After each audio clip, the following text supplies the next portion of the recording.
You know it's a good sign when the people that bought one last year start getting jealous of this one's updates.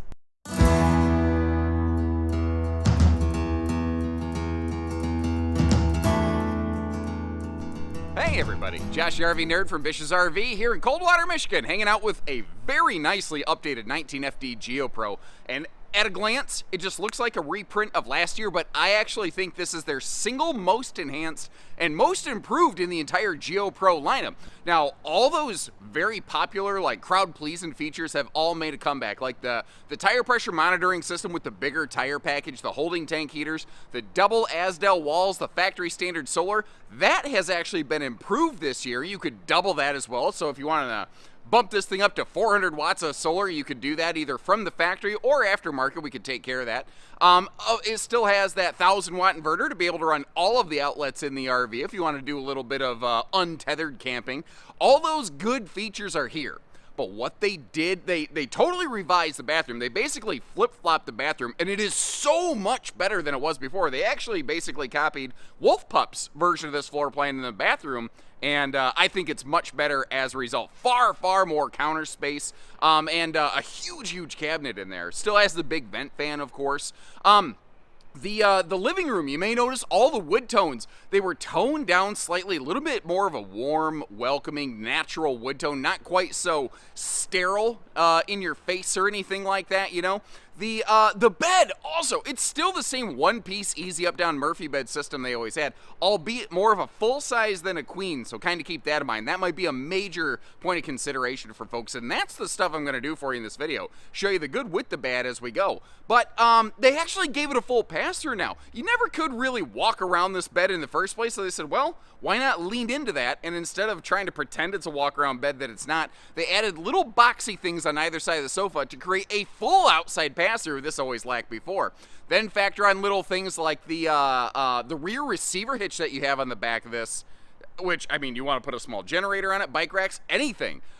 This is, again, I think, hands down the single most improved of the Geo Pro lineup they have this year. But that's my 2 cents on it. As we go, I'm going to share, like I said, the good with the bad. I'd like to hear your opinions, what you like and dislike about this one. And if you like all that approach, make sure you hit that subscribe button. Let's get in there.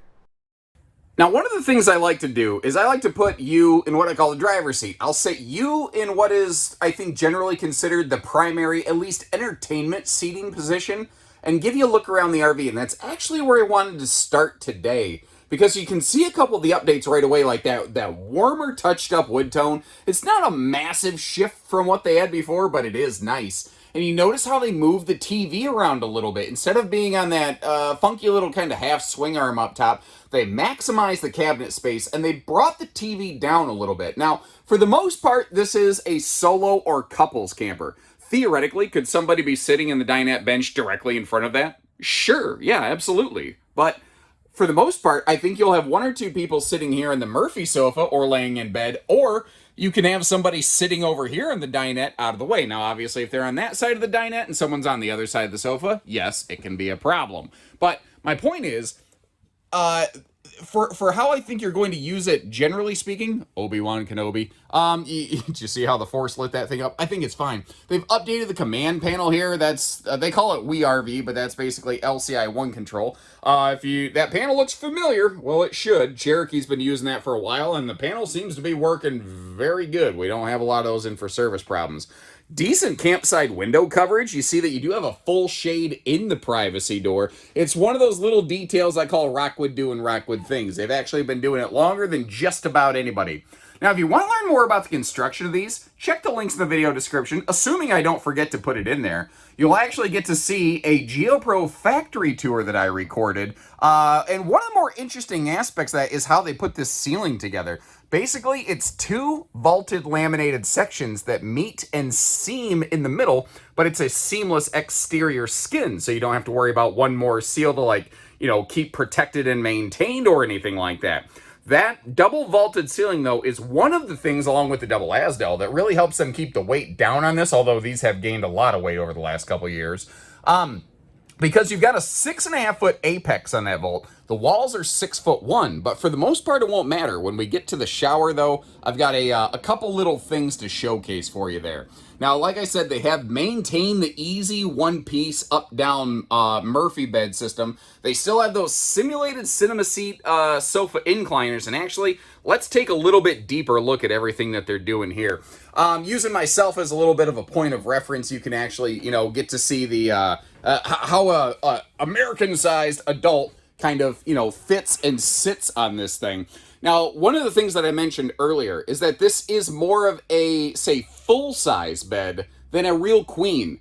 I think if two people are well acquainted, however, they won't have a problem spending a weekend in one of these. But again, I think this could be an awesome solo camper if it's just you, like just you and the dog, you and the cat, something like that. I think that this is a model that could work very, very nicely for that.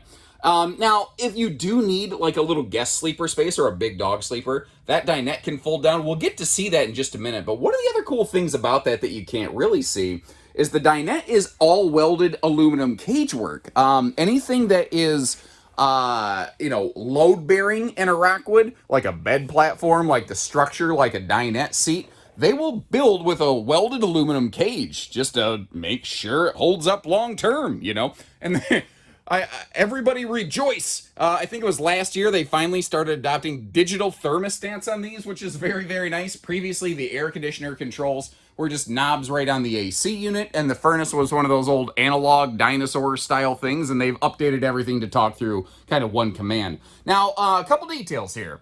This is the standard kitchen arrangement, but you can get this with an optional convection microwave oven. And last year, the ovens themselves were optional. Those have since become standard. Evidently, they had enough requests for those being, built onto the units that they said, you know what, why worry about building two different versions? Let's just build it one way and give the people what they want effectively. Now, speaking of the kitchen, let's take a little bit of a look around here. That wing-out countertop extension is a very welcome thing in this one. Some people have asked, can you get it built with no microwave and a bigger fridge? No, you cannot. The only change you can make in this kitchen is just going to a convection microwave oven. Now, that fridge, by the way, is it's like a 5.3, I think, cubic foot, 12-volt compressor fridge and freezer. And one of the reasons they stuck with that size and not going extra large like a lot of brands have is to make sure that you're not going to like overpower the batteries too easily with a big giant fridge. There's a lot of method to that madness. Now, over here under the dinette, there's like a little wooden hutch that sticks up. That's actually the wheel well of the RV. So one of the cool things here, they couldn't put like a second post on that table, so they bracketed it against the wall, which makes it very sturdy and stable. And if you're the type of person you need to push down or like to push down in the dinette when you sit up, you're not going to like crumple the whole table, which is obviously a beneficial factor. And did you notice that those were blackout roller shades? You'll have those on every window in the RV, obviously with the exception of the window in the door. And for fire code reasons, the window over here behind the sink and stove top. Now, counter space, obviously limited. It's a little camper. That's just it sort of goes with the territory. One of the other awesome little updates I saw them apply here, though, was they added this extra little switch right there. And that is specifically for the refrigerator so that, while the RV's in storage, it's not accidentally running and eating your batteries. Sometimes people park something inside, or depending on your climate or something like that, the solar package, might get covered up and unable to keep up with this thing. But to give you an idea, I'm running all the lights. I've left the refrigerator on. I'm basically just using my own little battery jump pack with the factory standard solar, and it has maintained and even given a slight charge to my little battery jump pack while I'm doing this. And these videos, they can sometimes take me an hour or more. Now, what I'm not saying is this is the ultimate solar package. You can do anything you want with the RV as long as you want. I'm not at all any of that. It's a basic battery tending solar package. All it does is charge. People go, how much solar do you need to run the air conditioner? That's not how it works. Solar only charges the battery. Everything else, like to power the RV, is powered either off the battery if it's 12 volt or off a converter if you want 12 volt power to do big stuff. This RV does not have the kind of air conditioner or the kind of solar and inverter that could run things like the air conditioner and the microwave. It does, though, have a 1,000-watt inverter that every single outlet that you see in this RV is wired to it. So if you have some basic untethered power needs or something like that, the RV is built from the factory to handle some simple things like that. It's not the be-all, end-all of off-grid overland RVs. It kind of flirts with that a little bit. It's what I call off-pavement, light-duty kind of camping. One other thing here, a lot of people don't realize this. You can actually check yourself. This is a little, I'm going to teach you how to fish mode. Let me open that up to get a little more light in here. If you put your camera in selfie mode like I've done right here, you can see how the cabinet styles and rails are put together, and you can see where this is pocket screwed. So this is called lumber core cabinetry. It does have an MDF fascia on it. You can see that little sticker veneer kind of wrap, but it is a wood core. It is screws into wood on these. And those are all hardwood door framed cabinet doors. And previously they were they had these little miter joints basically hooking everything together, but they were kind of jiggling loose over time. And they said, you know, forget that. Kind of like the fact that they have swapped these out to a 5/8 tongue and groove plywood floor decking with aluminum studs. Well, technically joists when they're in the floor. Down below here, that's something that you can see in my factory tour. It's one of the reasons they've gained some weight, but they've also gained some long-term structural integrity as well. But this bathroom is one of the major updates on this RV. They flip-flopped it. The toilet in roughly this same position. It was to the left a little bit more. And to give you an idea, I fit around that thing very nicely. And you might have noticed there's that cabinet right above it. I never felt like my head was going to smash into that thing. What's funny is this cabinet is just almost extra overkill, but I love the fact that they didn't peel it out. They left everything in there. The one hiccup that I personally really have with this RV is the shower. This shower is not friendly to those of significant verticality. The skylight helps, but it's not a perfect solution. You may notice you still have that handy little, you know, shower soap caddy, and we do have, if I can reach around the corner a little bit more, the AquaView shower miser system right there. Like Maxwell House, keeping your fresh tank good till the last drop if you are camping outside of parks. If you're camping in the parks, you kind of shouldn't use that because you could accidentally flood your fresh tank and not realize it. Now that looks like a door. Oops, sorry, I'm bumping the camera into stuff. That looks like a door down here, but there's just a panel inside. It's basically like an access panel. You have more counter space around a nice big stainless sink over here. And I wanted to open one of these up so you can see you have way more cabinet space above this thing than you ever used to. And speaking of above, you've got yourself the Fajita Friday fume fighting fan right above your head as well. Now, I usually like to close up the slides and show you the RV in road mode, but in this case, it's pretty much always in road mode with the exception of one thing. This is a safety locking Murphy bed. You need to have it in the up position and locked in place with those latches you saw me mess with earlier going down the road. Otherwise, when it's in the down position, like if you heave-ho lift that thing hard enough, you can break that safety lock. But you have to do it with purpose and intent. But bouncing down the road, there's enough violence that could do that. So little pro tip for you from your Uncle Josh, make sure that is always in the up position. You might actually want to put a little like yellow tag reminder or something on your camping key ring, just as like, oh yeah, check the bed or something like that. Little ounce of prevention worth a pound of cure for you right there.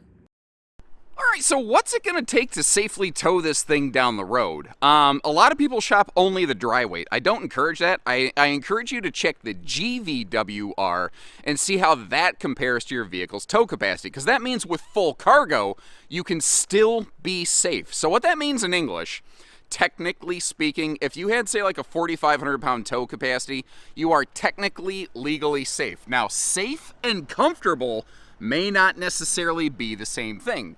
I think that if you had like a 5,000 pound tow package and above, and the further above that you go, the happier you're going to be. That's where you're going to start running into some comfort factors. Now, if you're in local, towing, if it's flatlands, low winds, okay, that 5K tow rating might be fine. If you want to go cross country through mountains, you're going to want bigger than that. But this right here, It seems like such a small thing, but that is a major update. These had next to zero outside storage previously. So updating that under the sofa space to be a full pass-through compartment, I think that is absolutely awesome. Now on either side of the Murphy bed, you still have a little bit of what I'm going to call saddlebag storage. That right there is the power cord all rolled up, by the way. So you haven't lost anything. They have only enhanced this model this year. That's what got me so excited about this one. They didn't do any tradesy offsies. They just made everything better. Now the RV's body is 7 foot wide, which is easy to see around if you got like an SUV, a mid-size tow package pickup like the Ford freaking Ranger. Sorry, I just love saying that. But the RV reads as 7'4" wide. That's because that's how wide the axles are. Now, when the axles stick out a little bit further than the body, that will provide better stability in transit. Think of it like taking a low stance for a low center of gravity with your feet shoulder width or wider apart. Suddenly, you're very stable and hard to knock over, you know? Kind of like the time Hacksaw Jim Duggan knocked over Yokozuna. I was there. I saw it on TV. I will never forget that moment. Probably one of the most impactful moments of my young childhood. Moving on. Up front here, power tongue jack does the heavy lifting. A lot of campers do that. But how many single axle campers give you double propane tanks with an auto regulator? Most don't do that. Most single axle campers are a single 20-pound tank. So, you know, if you run out of propane, you run out of propane. On this one, if a tank goes dry, it just goes, oh, no sweat, I got you, fam, and it swaps over to the other tank, which is handy. Now, they put the biggest awning on this thing they could. Obviously not a giant RV, so it couldn't have a giant awning or anything like that. And one of the things that the Geo E-Pro series, the EO Pros, have always had is double Asdel walls. They've never been built any other way. Actually, it wasn't even well documented that that was the case originally, and a lot of people ask me, why do you keep talking about these having Asdel? Because they didn't have a sticker on them. Because they always had Asdel, you know. You got the little outdoor griddle cooker situation. That's standard on these, which is kind of nice. You don't have to use it, but you can. The propane cooker hooker will be located behind that tire, but as long as we're getting down here, this is a bigger 15-inch radial, with a, well, I guess, you know, 15 inches is a pretty common tire size. Apologies. This is one of those off-roads, you know, aggressive tread tires. I don't call this a true off-road camper, by the way, due to the fact that, you know, it doesn't have, you know, the, like, underbelly skid protection, all that stuff. This is a great park camper. This is a great light-duty, untethered, from the park kind of camper, maybe off-pavement kind of camping. True off-roading, that's something else entirely. She's parked at a bit of a funky angle, so apologies, but when they redid this bathroom, not only do we have that full outside storage under the sofa, but now you've got this extra little outdoor pocket over here, and you know what I thought about that? That would be perfect for a little outdoor wastebasket. That is a highly underrated, super, super useful thing that a lot of RVs just don't have any allowances for. If you've ever camped, then you know how useful something like that is. It's a really, really handy feature. On the back wall here, you've got all your hookups kind of centralized. You've also got, by the way, let me open this up. This is a hot, cold outside a little camp utility shower. The RV does have a little coily hose that you can hook up to that and spray things down. Black tank flush, again, everything all centralized in one spot. But this right here, that to me is a major update. Geo Pros have never had any sort of hitching on the back. Well, now you do, and it's a nice 300-pound rated 2-inch receiver hitch, where if you want to add a bike rack or a small little cargo generator tray or something like that, you've got the perfect place to be able to do that. Or you could do a tongue mount bike rack and a rear mount bike rack and better equalize your loading capacity there. Now, taking a walk up on the wild side onto that roof, how about the fact that this is a small single-axle camper that actually comes with a factory-installed ladder. It's just always there. It's always waiting for you. It's not telescopic. You don't have to store it. You don't have to hook it up or anything. And there's some benefits to those, certainly.